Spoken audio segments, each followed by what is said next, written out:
Okay, good evening, everybody. My name is Doug Bradburn. I'm the director of the Washington Library here in Mount Vernon. And it's my great delight to welcome you to one of our 4 evening book talks. I'd also like to welcome the C-SPAN audience who is here as well, and everyone watching live online, all 10 of you, I'm sure. Thousands and thousands of you, of course. The 4 evening book talk is a way really to bring authors to the Mount Vernon community, free every month. We try to bring relevant books and important history topics as well. And we have a great interview this evening. It's funded by Ford. Mount Vernon has had a long relationship with the Ford family, with the Ford Motor Company, going back to Henry Ford's original donation of the fire engine, which helped keep the mansion safe.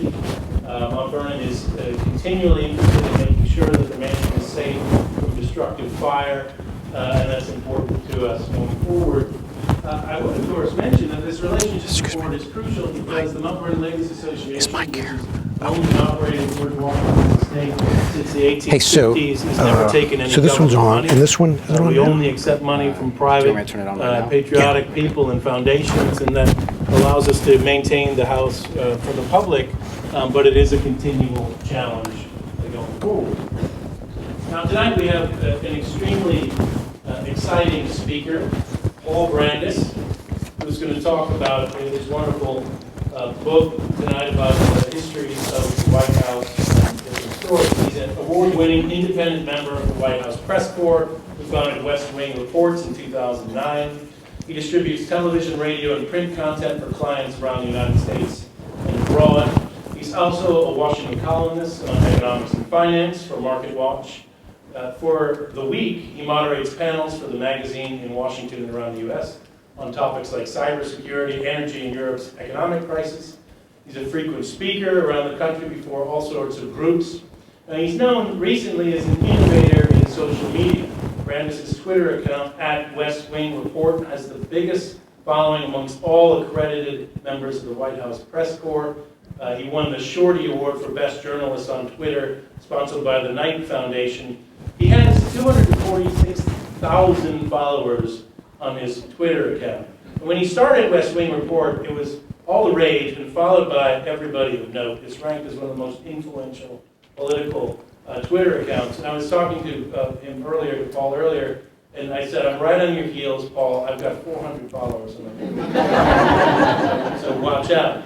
But when his account, the West Wing Report, became all the rage, nobody knew, well, who's West Wing Report? Who's West Wing Report? It was like, who's Kaiser Soze? Who is running this massive thing? And tonight you'll get to see who West Wing Report is. It's Paul Brandus, and we're delighted to have him here with a career that spans across network television, Wall Street, and several years as a foreign correspondent in Moscow. He covered the collapse of the Soviet Union for NBC Radio and the award-winning business and economics program Marketplace. He's traveled over 53 countries on 5 continents. That's more than George Washington did. I'll give him that, at least. That's tremendous. And he's on many boards, of course, as well. One factoid to give you, he was part of an investor capital group that purchased the Russian rights to air the Super Bowl for the National Football League, becoming the first person to show the championship game in Russia. No, I did that by myself. So I did it all myself. So, yeah. Well, I'm going to be the first person to show the championship game on this screen. All right. Rubenstein, which is also something to point out. So he's here tonight to talk about his book, Under This Roof, The White House and the Presidency, 21 Presidents, 20 Rooms, 21 Inside Stories. He's jumping the gun because I have one more thing to say. But, here at Mount Vernon, we know the importance of telling stories about houses and the things that go on in them and how much they matter to understanding the sweep of history. The White House is arguably more well-known than Mount Vernon, and many great things have happened there. And nobody brings them to life better than Paul Brandus. Please, everybody give him a big Mount Vernon welcome. Thank you. Is this on? Oh. No, this one.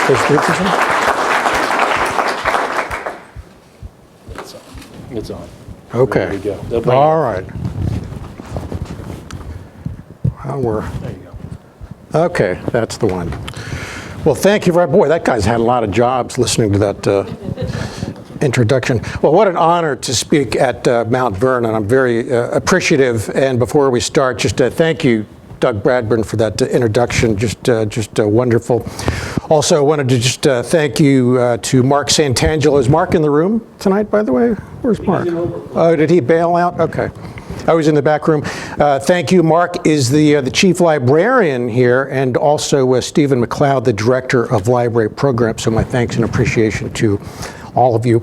So, you know, there are a lot of books about the presidents, lots of books about the issues and the events that they've been involved with over the past 220 years or 240 years. I wanted to add a third layer to that, and that's the White House itself, how the building has changed over the years. And my theme is that changes to that building reflect the history of America itself. So I'm going to break this talk down into two areas. There are too many stories to tell here. But first, I'm going to give sort of a quick overview of how the White House expanded, how new technology came in, and then I'm going to share with you a couple of stories which I hope will be new to you. So let's start out, by the way, that pointing out, let's see if this thing works here. Oh, it does. Pointing out that, you know, we Americans, we like to think of our country as a pretty young country. And in the overall scheme of things, 240 years or so is not that old. But when you think about it, the White House is actually one of the oldest continuous residences for head of state in the world. I don't know what happened to the numbers here, but presidents have lived in the White House longer than kings and queens in Buckingham Palace. It's true. Longer than emperors have lived in Tokyo's Imperial Palace. That's this one. Even longer than the one of my old stomping grounds, Moscow, the Kremlin here, which became the Russian capital for the second time only in 1918 when Lenin moved them back from St. Petersburg. So the White House really, for a young country, has quite an old history.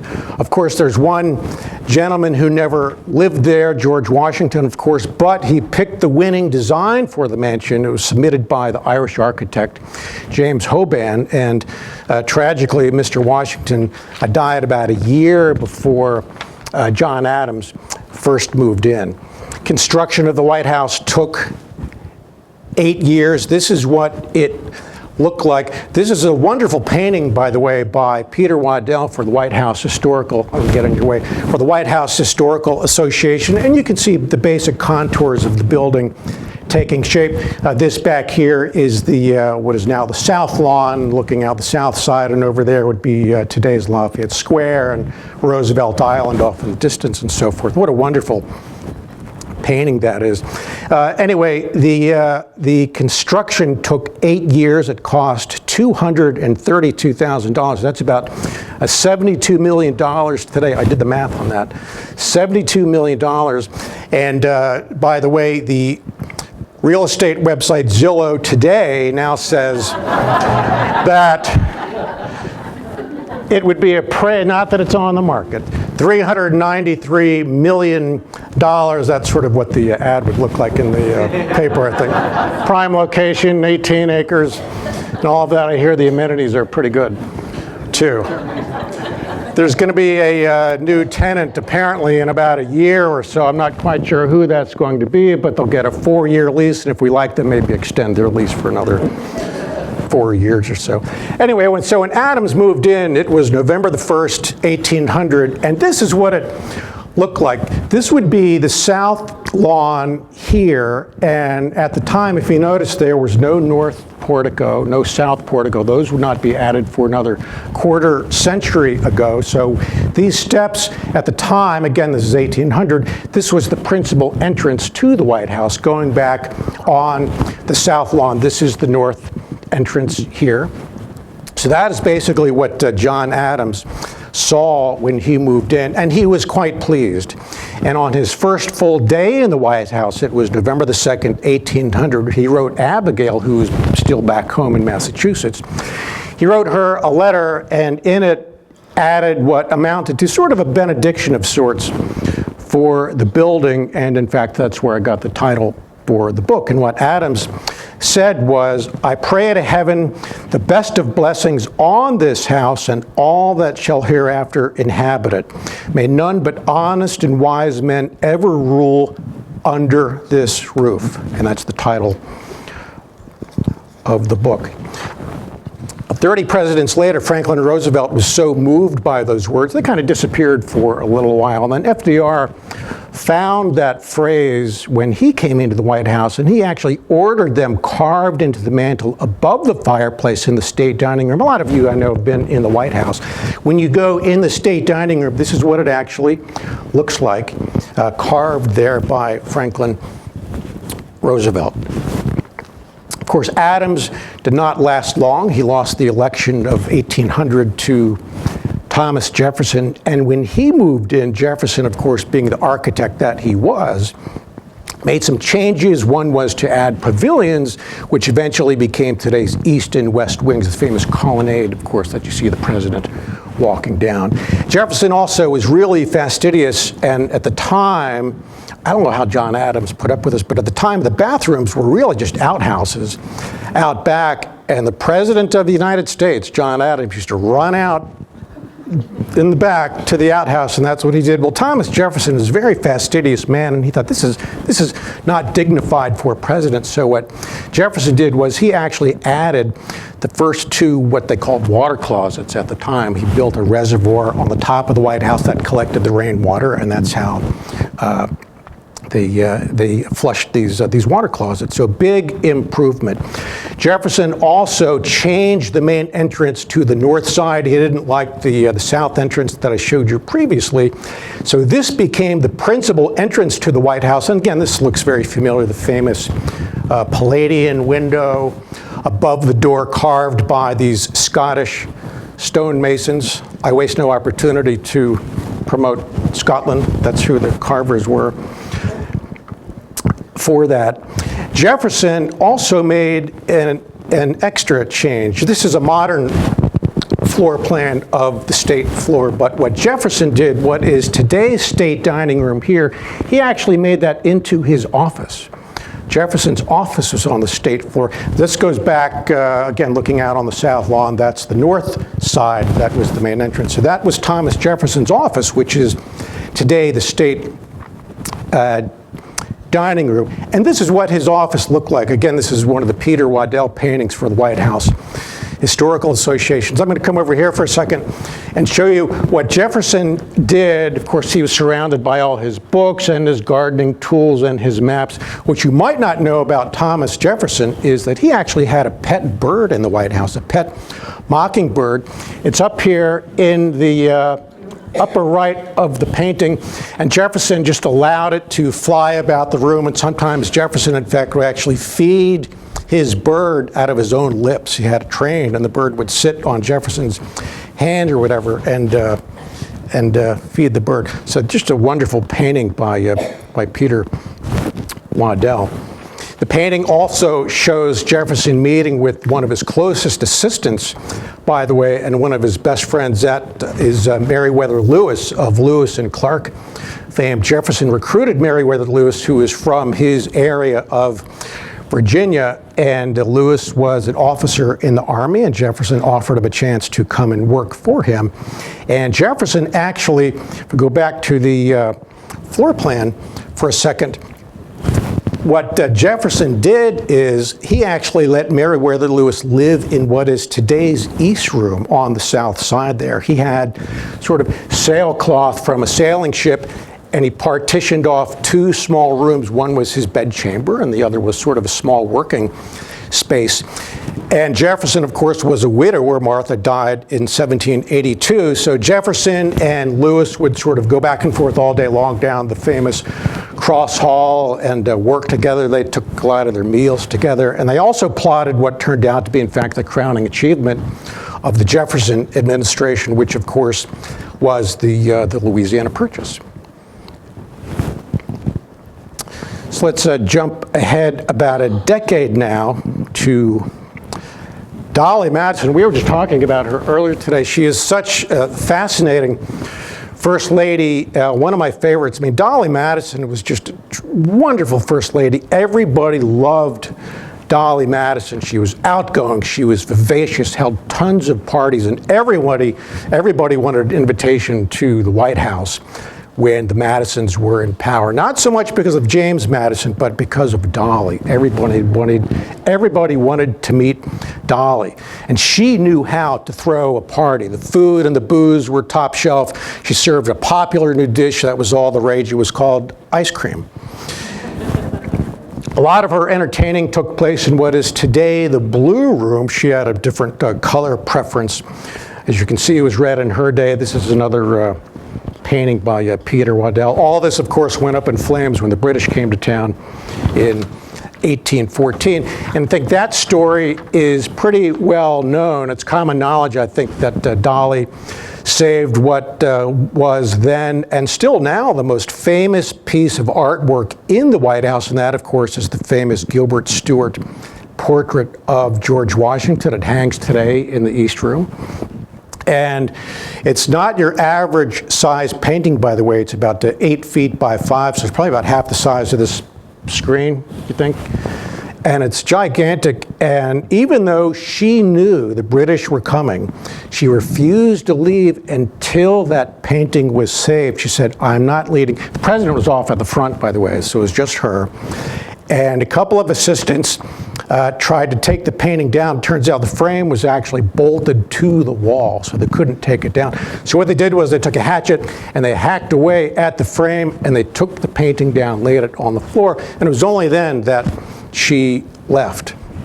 So truly courageous on her part, and one of our greatest first ladies, I think. I think they named some snack cakes after her too, little later on. I hope they get royalties. Then there's the story of the president, by the way, who was nearly killed in the White House on his own inauguration day, if you can believe it. I'm talking about Andrew Jackson. This is one of the very few photos that we have of Jackson. It was taken in 1845, long after he left the White House, but just a striking picture of him. He died, in fact, a couple of weeks after this was taken. But what happened during when he was nearly killed, by the way, there was a wild inaugural party when he was sworn in. Everybody came, they were all well-wishers, and at one point Jackson, who was not in the best of health to begin with, he was crushed up against a wall, had trouble breathing, and his aides had to literally just push him through a window and evacuate him to safety. Probably the wildest party that's ever been held at the White House that we know of. So those are sort of the early, well, there might have been one, I don't know. So those are sort of the first early stages of the White House. Jefferson's adding of the first bathrooms was an example of how the mansion grew and adapted to the changing times. Running water came in under Jackson, gas lighting during the term of James K. Polk. Now, I'm going to talk about Polk just for a second. This is a guy who we don't think about very often, but he was an enormously consequential president, probably the most consequential one-term president, I think, we've ever had. More territory was added to the United States during his 4 years than at any other time, much more than even the Louisiana Purchase. And Polk was a big believer in technology during the Mexican-American War. For example, he used the telegraph to communicate with his commanders in Mexico. One of the first uses of high-tech electronics in a wartime setting, very important. And you know how presidents today are criticized for allegedly taking too much time off? I mean, Bush all his time at the ranch, and Clinton sailing, and doesn't Barack Obama play too much golf? I think all of that is debatable because it's the most stressful job in the world, and I think they deserve a little bit of it. They're human beings, they deserve some time off. Well, this guy didn't take any time off. James Polk literally took a handful of days off in his entire 4 years, worked his fingers to the bone, micromanaged everything to a ridiculously granular degree. And what did he do? He dropped dead a couple of weeks after leaving office. So I think all presidents, whether it's, again, riding a horse playing golf, watching movies. They deserve a little bit of a downtime. And we're going to talk about the movies in just a few minutes, by the way. Polk was president, by the way, when the first known picture of the White House was taken, and here it is in 1846. Now, if you see, there's no balcony on the south portico. This is how it looked.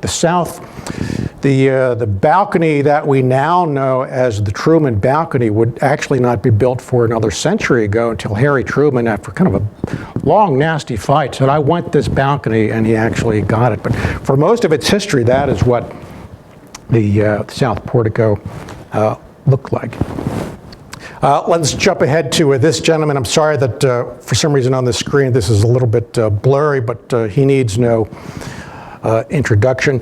This is one of the most famous photos of Abraham Lincoln. It was taken by the photographer Alexander Gardner just a couple of weeks before Lincoln was assassinated. I think this was taken in February 1865. And what I want to show you now is that this photo has been colorized. Look at this, Abraham Lincoln in the flesh, which is just remarkable. And if you look at Lincoln's, I'm going to pause on this for a second because Lincoln was such a powerful photo. Lincoln suffered from bouts of depression. The war was enormously stressful. One of his sons died in the middle of his presidency. The war was just getting to him. And you can see all of this in his face. Look at the sadness in his eyes. And again, this was about 2 months before his assassination. Lincoln, like Polk before him, relied on the telegraph as well. He was so impressed with the telegraph, in fact, that one day he got the first coast-to-coast telegram. It was sent by the Chief Justice of the California Supreme Court, and Lincoln was so impressed by that 2 days later, he ordered the federal government to discontinue its use of the Pony Express, which was a really big deal. At the time, it took 8 days to get Pony Express to get something out to the West Coast. Of course, the telegraph, it just took a couple of minutes. So Lincoln did away with the Pony Express in a hurry.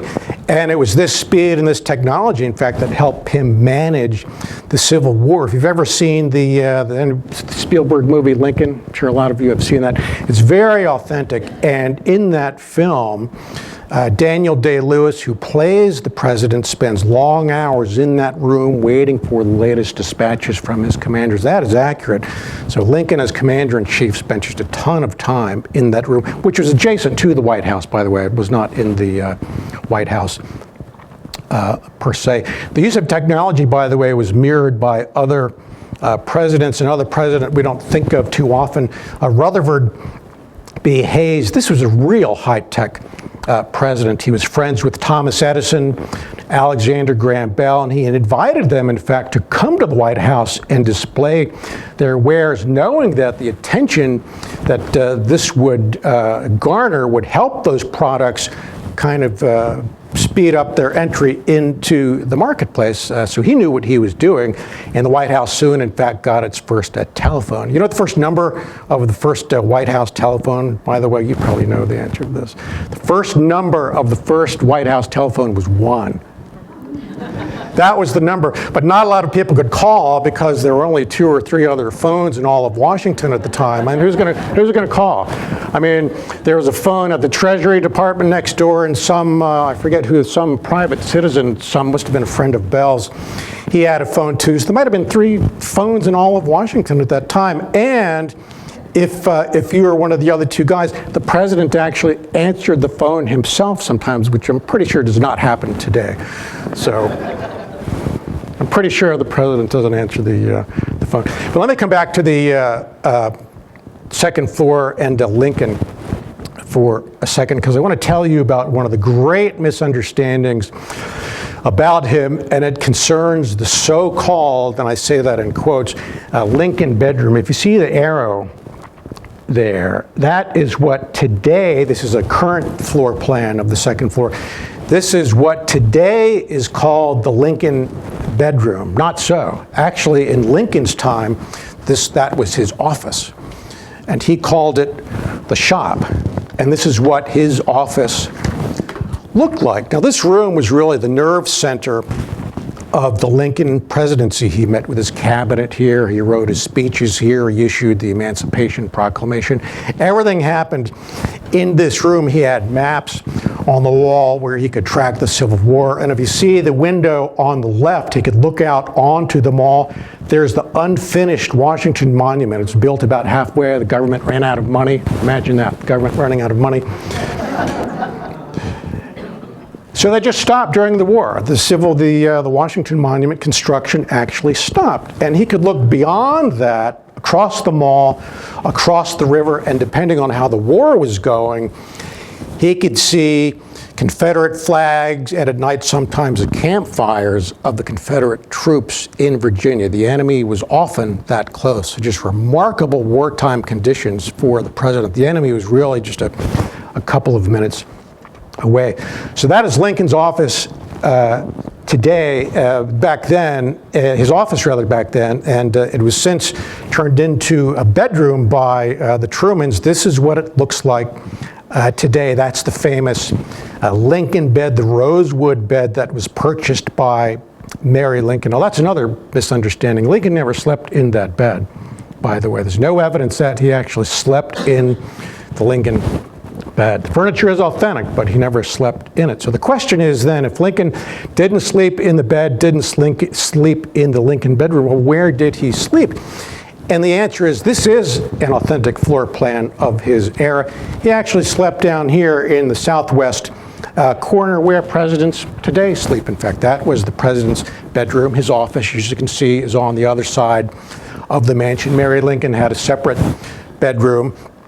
And the crush of visitors during the Civil War was so great that really the first family, their whole life was just confined to just these couple of rooms here. And to ensure his privacy, and frankly also for reasons of security, Lincoln had this secret passageway built that led to what is today Yellow Room, secret passageway that led to sort of their living room, I guess. They called it a library, and that was it. So that was Lincoln's second floor during his day.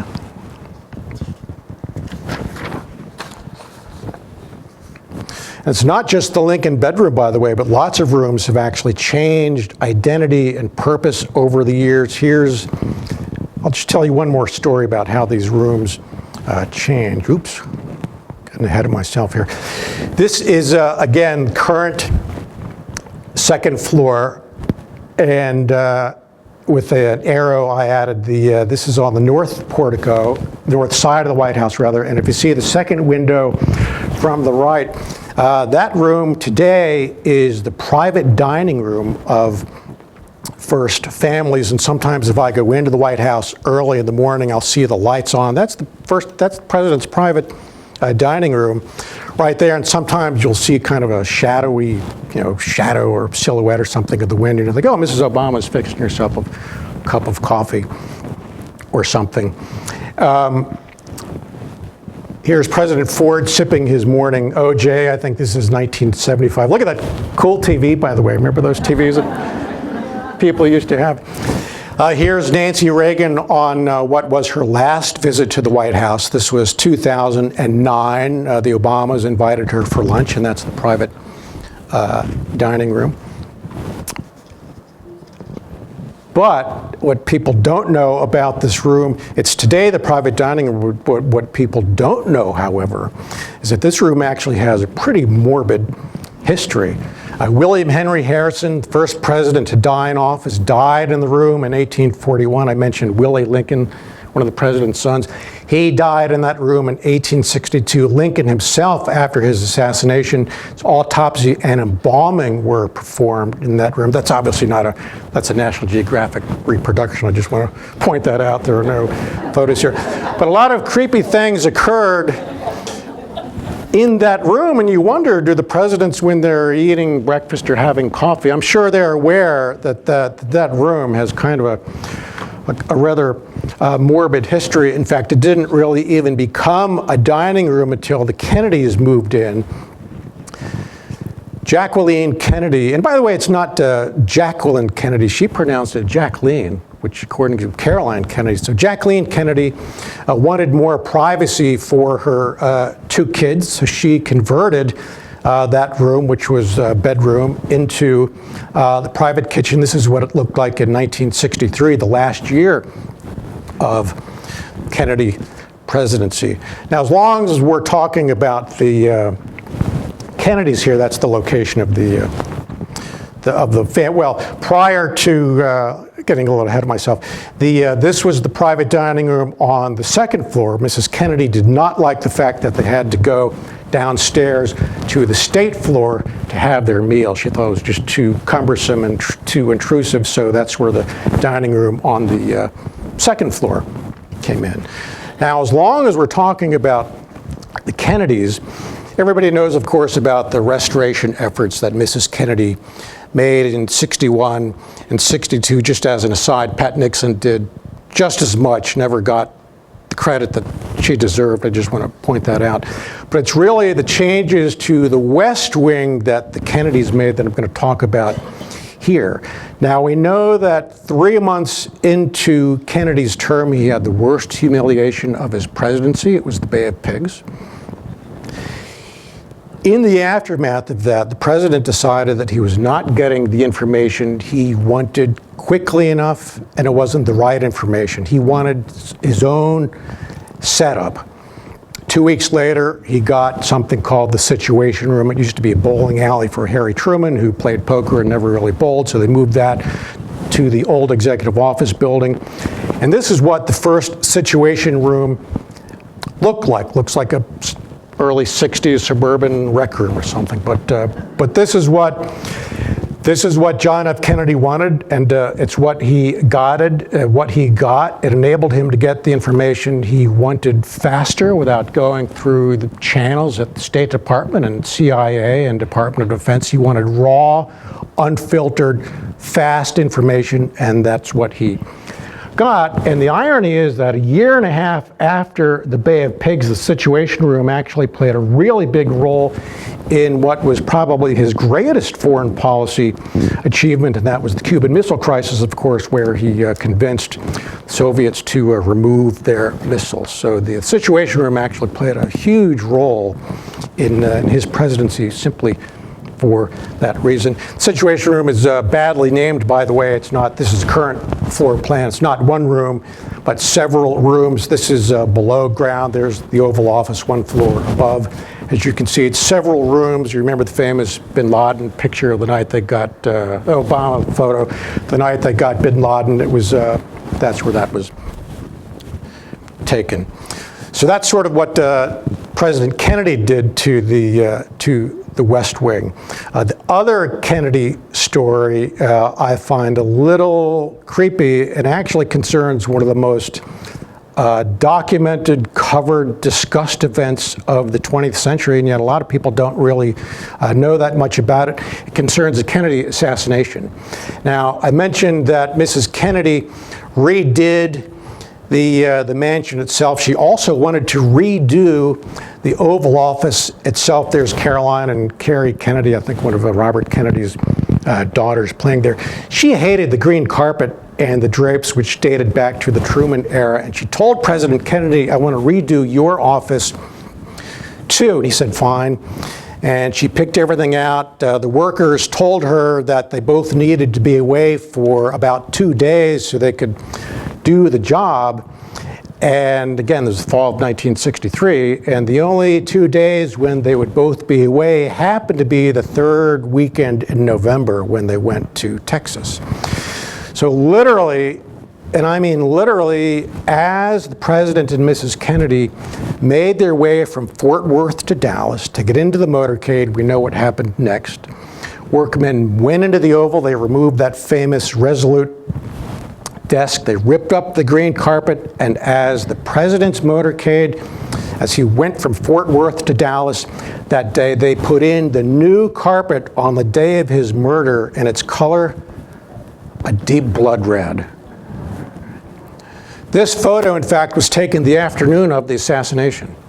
This picture was taken on November 22nd, 1963. 63, and at the time, Daniel Patrick Moynihan, who later went on to become a New York Senator, he was a White House aide at the time. He looked in, saw the new carpet, and he said, "Oh my God, it's as if they knew a new president was coming," and really a very morbid kind of story. Mrs. Kennedy actually saw the red carpet the next day for a few minutes while her husband's casket lay in the East Room. She returned to the White House, by the way, just once over the rest of her life. It was simply too painful for her. So it's really stories like that that I tried to find and put in the book. There are just too many to talk about here. And so just the Roosevelts and the Nixons, and this picture in the upper right, by the way, I took that one myself of the first family. Look how young the girls look. I think that was in January of 2010 when they came back from Hawaii. I think that's one of my more competent pictures that I've taken. By the way, I mentioned the movie theater, and this is sort of one of the last stories I'm going to tell here.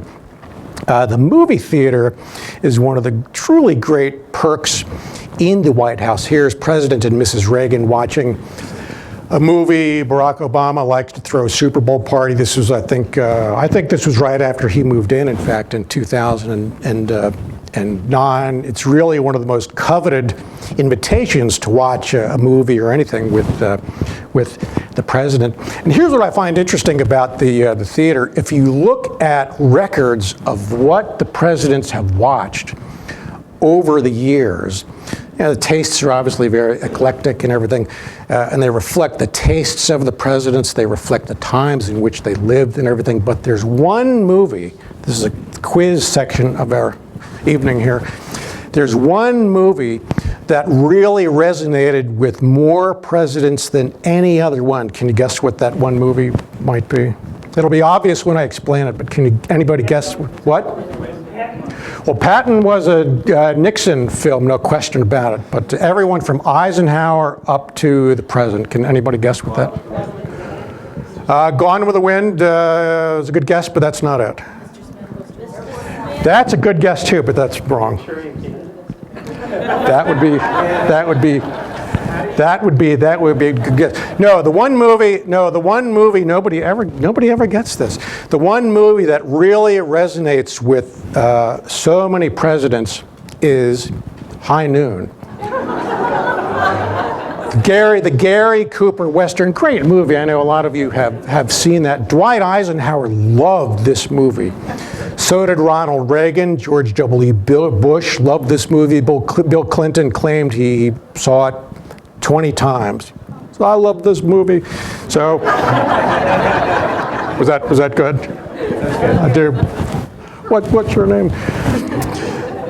So it's really one of the few movies that has resonated with a lot of presidents. And why High Noon? And the reason is that if you know the plot of that movie, the bad guys are coming to town, the sheriff is all alone, all his friends have abandoned him, it's up to him to defend the town all by himself. And presidents that resonates with presidents. Sometimes they feel like the burden is theirs alone, and no one will help them. They have to make life and death decisions on their own, and that's why, in fact, the presidency is called the loneliest job in the world, and it's called so with very good reason, I think. There are a ton of other stories that I can tell you here, but I'm going to stop here and just say thank you so much for inviting me tonight. And I really appreciate the opportunity to speak to you. Thank you. And if anybody has any questions, feel free. Who has this? Somebody have a...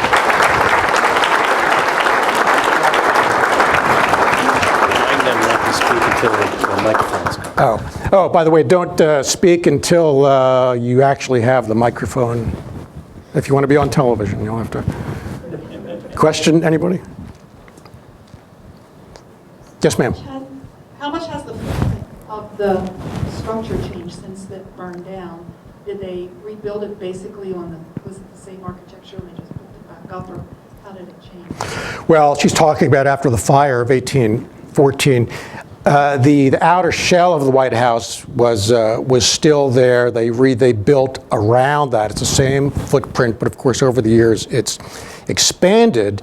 When Ulysses S. Grant was president, they actually thought about moving the president's house to a bluff overlooking Rock Creek Park. This was right after the Lincoln assassination. There were security concerns.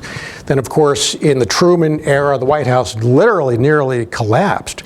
The president and Bess Truman gave Margaret a piano, and one day a leg of the piano actually fell through the ceiling on the second floor, and they really thought it was going to collapse. They had to move into Blair House for about 3.5 years while they fixed it. So interesting. But the basic footprint is still where it is, except of course the east and the west wings have been expanded, and of course it's expanded deep below ground too, in a lot of secret ways.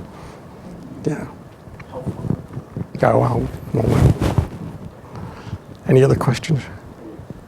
Hi. Talked briefly about coming into the White House very early in the morning and seeing the dining room lights lit up.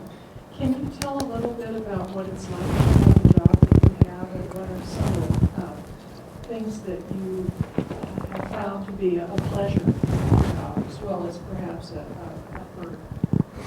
Well, to me, the pleasure is really sort of the reason why I decided to write a book in the first place. It's such a privilege to go into the White House. It's such a privilege, and you're enveloped by history when you go in there. I mean, I was in the East Room last week, and I've been in there a million times, but when you go in there, here in the center of the room, this is where Lincoln's casket lay, and John F. Kennedy, and again, there's a famous Gilbert Stuart painting on the wall. It's where Gerald Ford was sworn in after Nixon resigned. You're just, and on a lesser note, Susan Ford had her prom there, and Amy Carter scuffed up the floor where the roller skates. Just the history is just remarkable, and you simply can't escape it. It's just remarkable. And you're walking where Lincoln walked, and Thomas Jefferson walked, and Franklin Roosevelt rolled around. It's just amazing. So that's really it's still mind blowing to go in there.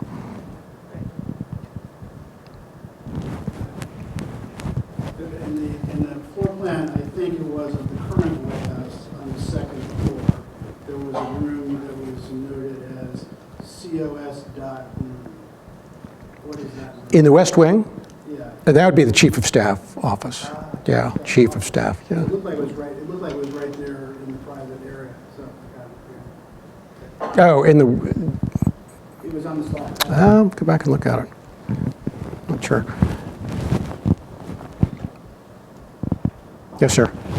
Fascinating. I was wondering if you covered the four children, because I've always heard the rumor that the four children smoked marijuana when they were up in the White House. Or on the balcony. Well, when Ford was in the White House, I was just a wee lad, so I can't really speak. I've heard that there's somebody in the room I think who might comment on that, but I'm not going to put him on the spot. But I've heard those stories, and I've heard about Jenna Bush doing that. So what? You know, they're children. So yeah, maybe true. Maybe true. Yes, sir. Can you get a microphone? Actually, it's probably true. Can't prove it. I was interested to see that painting of the White House under construction that showed all the bricks among the various rooms. We're told that during the complete reconstruction of the White House in 1950, when they completely gutted it, Mount Vernon got the bricks and built the slave quarters and the greenhouse from those bricks. From your reaction? Is that true? Yes. That is true. That is the case. Not the entire structure wasn't from those bricks, but those bricks were part of the. You know, the sad part about that's an interesting question. When the Reconstruction, 48 to 52, Truman told these guys just to hurry up, get the job done, and as a result, there's a ton of debris from the building. They just dumped it into a giant landfill in Virginia, all kinds of, I don't know, bricks, but all wood and frames, and it was just a huge waste. Truman told them to just cut corners and get the job done. So there's some landfill around here that has a bunch of riches in it. Yeah. If you're an archaeologist, a good project for you. Fascinating presentation, thank you. But I have a Thank you. question based on the introduction of you. What did the Russians make of the Super Bowl? How did you explain it? Well, never got a Super Bowl question about one of these events, but when I was living in Russia, this is how long ago it was. The Redskins were a good team. That's how long ago it was. Okay, and at the year before they won the Super Bowl, and I was working over there, and I thought, well, by God, I missed the Super Bowl last time. I'm gonna watch the game next year, and I actually figured out that if I had some big screen TVs and a satellite feed, I could make it happen. And there was a First Western Hotel there was a Radisson, and actually cold called the NFL from 8 time zones away and pitched them. They said, well, if you can come to New York and convince us, we'll let you do it. And I wound up buying the rights myself. I wrote a check, and when I came back and staged it and everything, and the Russians they didn't know what to make of it. I mean, it's just a weird, they think they invented baseball too, by the way. It's just they do. They didn't know what to make of it. So, yeah, it's interesting question. Come on, people. It's ancient history. Vernon has the best question for anyone. Come on. There must be something to ask the man. I'll go ahead. Okay. The gentleman here had a question. Good. Well, there you go. Get that gentleman. What's the most interesting story about Ulysses S. Grant in the White House? Well, Grant, I'm not sure whether this is apocryphal or not, but Grant one day got a speeding ticket. He had his Civil War horses, and he had a buggy, and he liked to go out on rides around town. And one day he was speeding down, I don't know what the road was, but he was going way too fast, and a Washington policeman pulled the president over. He was by himself in this carriage, and he started to give the president a ticket. Then he realized, oh, it's the president. And Grant said, no, do your job and give me, it was like a $5 ticket or whatever it was. And Grant thanked him and went back to the White House. That's one of my favorite Grant stories. The president who got a speeding ticket while in the office. Doesn't happen today, I don't think. So, yeah. I have read that Eleanor Roosevelt used to have all kinds of people come in and stay at the White House. That's true. Over the time period.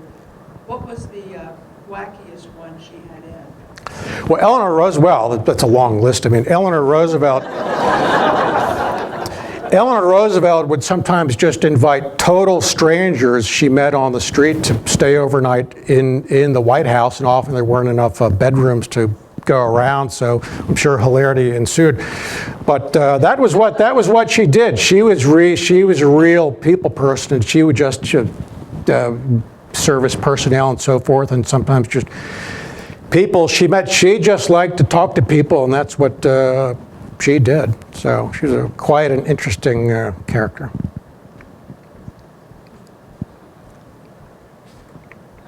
Hi. Was Sally Hemings on staff at the White House in the Jefferson administration? Were you talking about Jefferson's his mistress, slave, with whom it's believed he fathered I think about 6 children with her. I don't think she was. I'm not sure. I think she probably stayed down at Monticello. That's a good question. Don't know. It's a fishy question. So one of my favorite stories that you tell in the book relates to Wilson. You see the last Virginia president, Woodrow Wilson, That's right. who got married to his second wife, and they had an interesting relationship. Why don't you tell a little bit of that story? Well, Woodrow Wilson's first wife died while he was in office, and he was very lonely, and he wanted to meet somebody else, and he thought, well, I'm never going to meet another woman. I'm 53 years old or whatever he was. And about a month later, in fact, he saw a woman on the street corner who happened to be a friend of the person he was with, his personal physician, and an introduction was arranged. Her name was Edith Galt, and the president was smitten, and they began dating.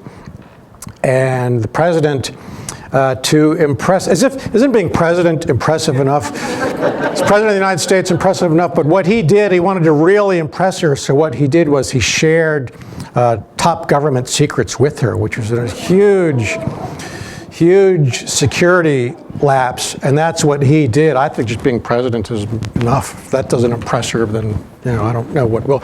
But that's what he did, and they wound up getting married. And during the First World War, Edith, in fact, really interesting, she learned to code and decode secret government messages. So she went to work as basically a clerk for the War Department, sending messages abroad and deciphering them and so forth. Very interesting.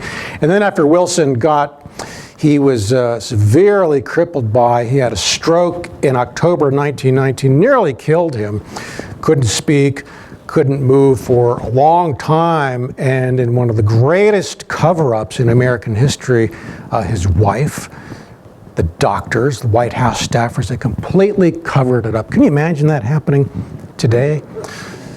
President absolutely paralyzed, and they covered up.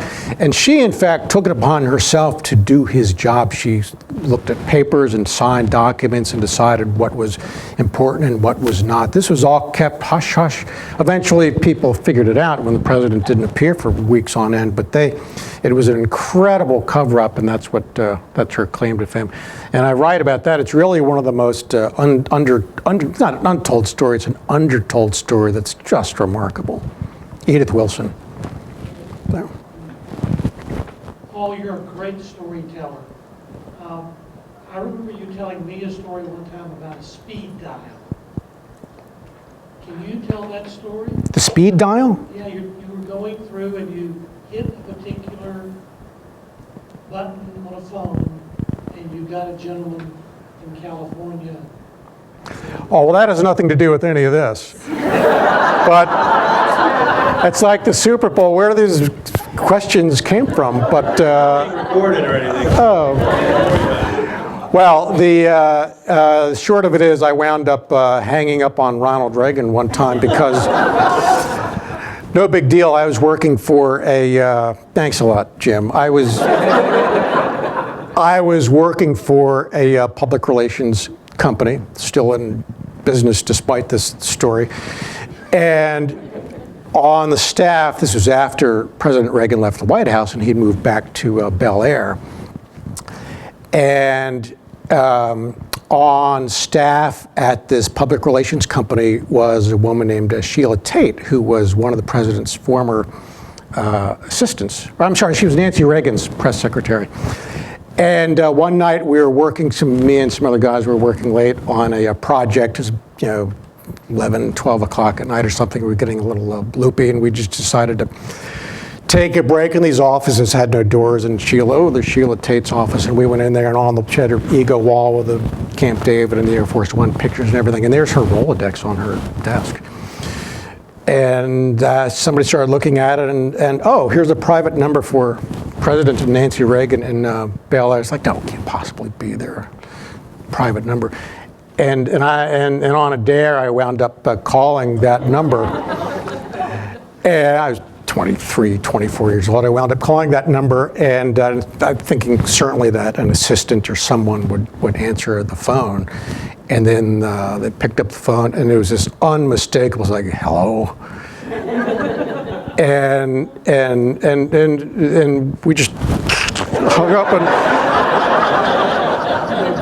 and we hightailed it out. That was a very innocuous, but I was certain we were all going to get. Nothing ever happened, but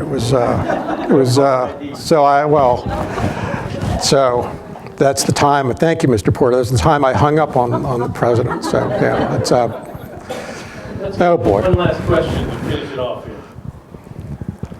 No, I forgot about that. That'll go in the next book, maybe.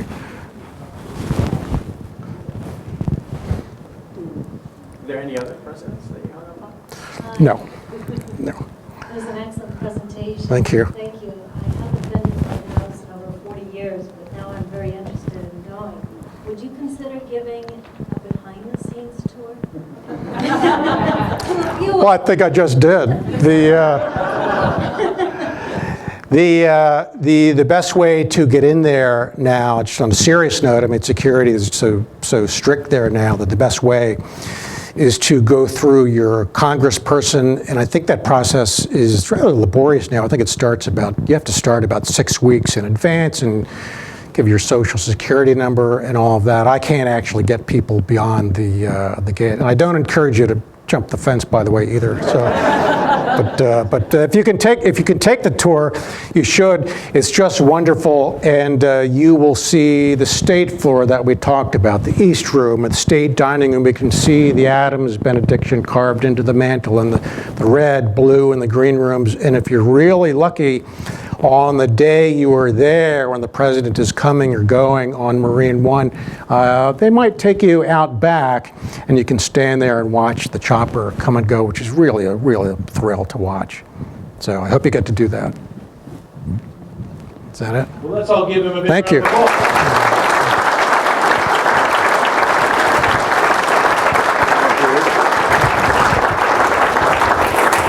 So, thank you all so much for coming out tonight. A couple of administrative notes. His books are for sale right outside the door behind you.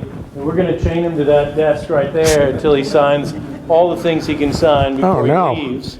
If we run out of our stock of books, you can purchase them from us at the same discounted rate, and we'll ship them to you for free. But we have little placards that he can sign as well, so you can have it personalized for you or anyone. It's a nice gift for Thanksgiving coming up, I think. And also, can you, if you like the book, if you could get on to Amazon and write a good review, that would be that would be helpful too. There's a shameless plug. No, thank you. All right, thank you, Paul. Thank you. Thank you.